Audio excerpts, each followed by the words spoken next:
Magandang hapon po. Nakarinig na ba kayo sa principle ng retributivism or lex talionis or an eye for an eye, a tooth for a tooth na principle or vengeance is mine? Naalala nyo nung 18 months ago na pinalitan si Mig Zubiri as Senate President dahil kinall out ni President Marcos na ipastop na yung investigation ni Bato de la Rosa in respect to the supposed video ni President Marcos na nagtitake ng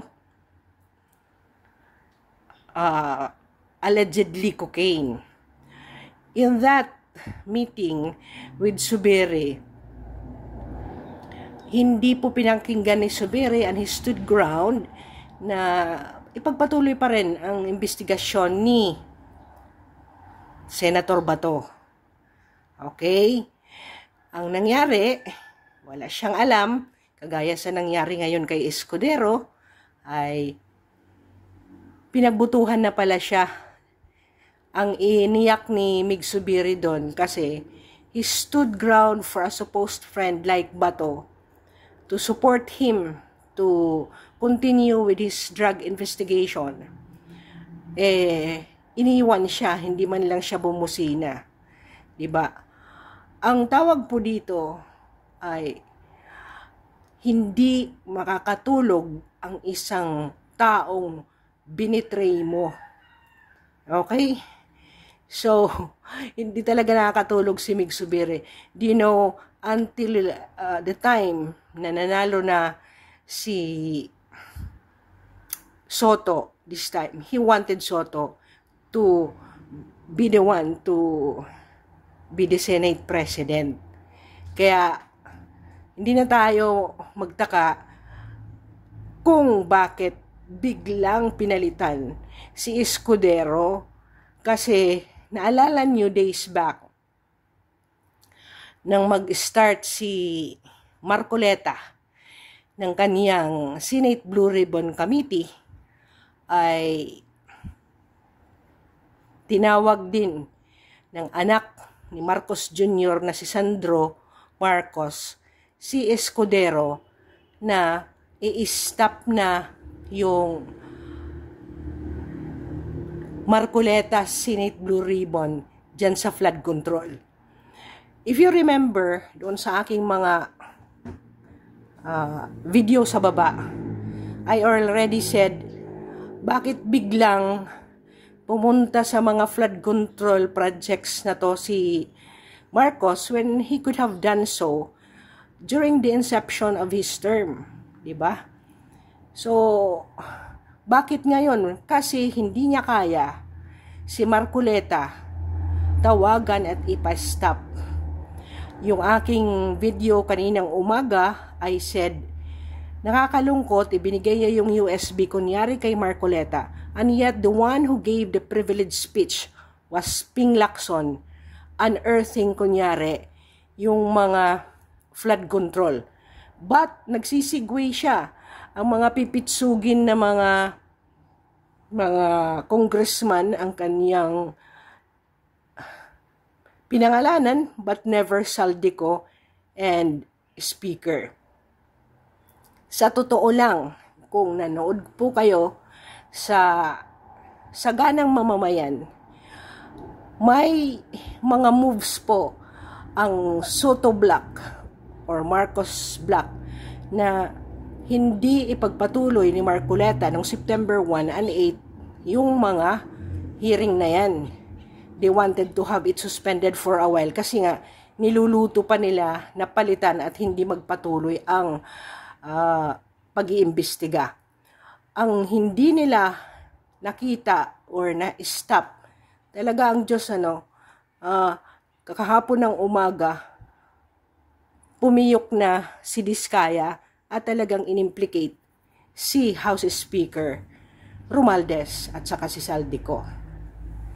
Now, anong nangyari kahapon ay pareho din sa nangyari.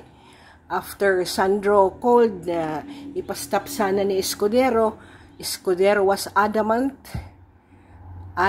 na hindi i-stop ang Senate Blue Ribbon na hearing.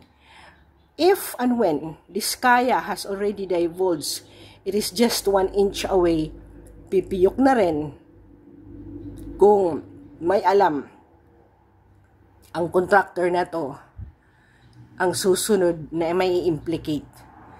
Kasi hindi naman tayo mga bobo, mga kapatid, di ba?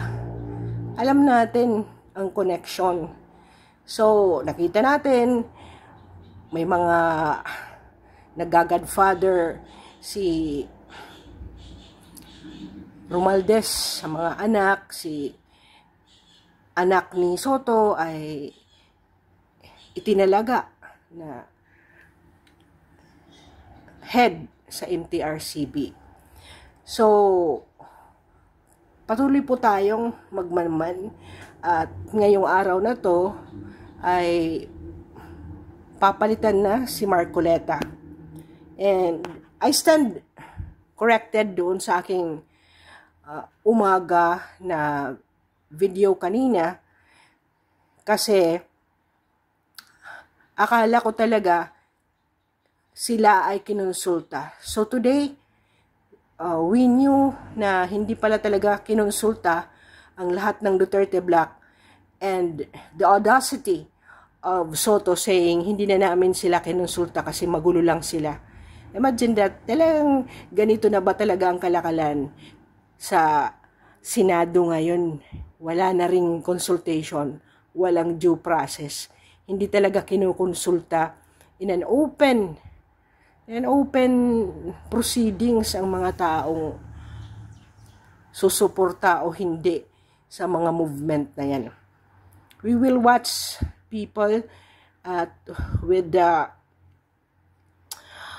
news na ang September 23 trial proceedings ni President Duterte is postponed indefinitely, walang schedule po dahil nga sa health condition ng matanda and hindi na siya capable of giving direction to his legal defense counsels.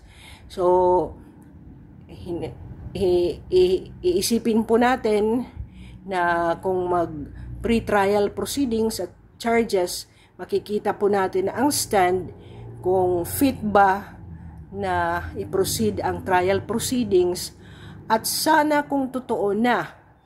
Pero feeling natin hindi talaga totoo. He is still covering up his casings. So kung totoo rin ngayon kasi nagkakagulo na ang Pilipinas, hindi na natin kung alam ang ano ang totoo at hindi, na accordingly it's going to be Sandro Marcos who will be the House Speaker, ay lalo tayong mahihirapan na yan ma-unearth. Kasi tingnan mo, pinangalanan si Joel Villanueva at saka si Jinggoy, at which si Alcantara naman nag-deny na meron siyang mga involvement sa pagbibigay ng mga pera dito sa dalawang senadores na to. So, hindi na natin alam ang mga totoong nangyayari. And in fairness kay Escudero, I am not his fan, but noong nanindigan siya na i-follow yung rule of law, tayo ay saludo sa kanya ng pina-archive niya ang kaso ni BP Sara. Ngayon, kung i-open na naman nila at patayin yung flood control na yan na mga issue, abay, ewan ko na lang kasi nakakapagod na rin, no? Ang mga tao pagod na. Walang ganitong mga circus noon. So, let Humpty Dumpty fall on the ground. Matagal na pong nag-crumble ang wall ng kingdom ng Pilipinas. Thank you for listening, and we keep on praying that something good will happen. Ang Diyos by its own nature, talagang yung mga kalokohan ay pinagbubunyag na. To BP Sara and the family, we keep on praying for Tatay Digong na sana din si President Marcos, kasi yung kaniyang tatay ay pinalibing man ni FRRD. Kung ako sa kanya, to give peace a chance, maggawa na siya ng diplomatic engagement and bring FPRRD home. Ibalik na niya ang matanda, and then wag nang pag-usapan pa yon. Let time heal. So, yun man lang po, may mangyaring maganda sa presidency mo. And wala na. Itong nangyari na pinalitan si Senator Marcoleta. Believe guys, if there is any one person that I salute ngayon na bago sa Senado, ay si Senator Marcoleta. Maybe I salute dito Cayetanos.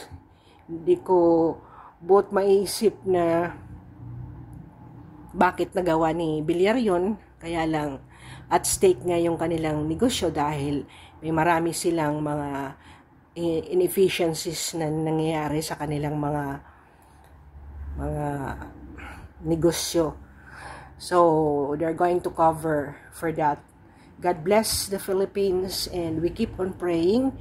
Let us pray hard, especially sana mag-designate tayo ng isang oras to pray kay President Duterte na finally, he would be given that respect and dignity to come home to his homeland. Amen.